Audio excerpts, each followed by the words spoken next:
കിഷ്കിന്ധ കാണ്ഡം പോലുള്ള ഇൻവെസ്റ്റിഗേറ്റീവ് ത്രില്ലറുകൾ ഇഷ്ടപ്പെടുന്നവർ തീർച്ചയായും കണ്ടിരിക്കേണ്ട ഒരു സിനിമയാണ് എഗോ. ശക്തമായ തിരക്കഥയും മികച്ച അഭിനയ മുഹൂർത്തങ്ങളും ആകർഷകമായ സാങ്കേതിക വശങ്ങളും ഈ സിനിമയുടെ മുതൽക്കൂട്ടാണ്. കിഷ്കിന്ധ കാണ്ഡം സിനിമയുടെ മേക്കേഴ്സ് തന്നെയാണ് ഈ സിനിമയ്ക്ക് പിന്നിൽ പ്രവർത്തിച്ചിരിക്കുന്നത്. കുരിയച്ചൻ എന്ന നിഗൂഢ കഥാപാത്രത്തിന്റെ തിരോധാനവും അതിനെ തുടർന്നുള്ള പോലീസ് അന്വേഷണവുമാണ് പ്രമേയം. കാണാതായ കുരിയച്ചൻ, അദ്ദേഹത്തിന്റെ ഭാര്യ മലാത്തി, കെയർടേക്കർ പീയൂഷ്, ഇവരെ കേന്ദ്രീകരിച്ചാണ് കഥയുടെ മുന്നോട്ട് പോക്ക്.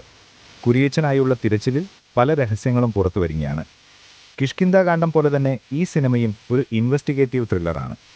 എഴുത്തുകാരൻ ബാഹുൽ രമേശ് കിഷ്കിന്ധ കാണ്ഡവും കേരള ക്രൈം ഫയൽസും എന്നിവയ്ക്ക് ശേഷം അദ്ദേഹത്തിന്റെ ആനിമൽ ട്രൈലോജിയിലെ ചിത്രമാണിത്.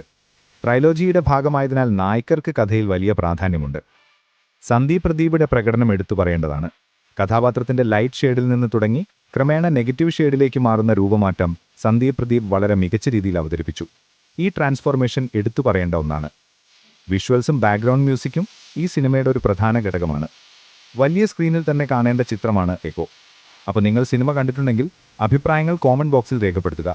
കൂടുതൽ സിനിമാ വിശേഷങ്ങൾക്കായി ഈ ചാനൽ സബ്സ്ക്രൈബ് ചെയ്യാനും മറക്കരുത്.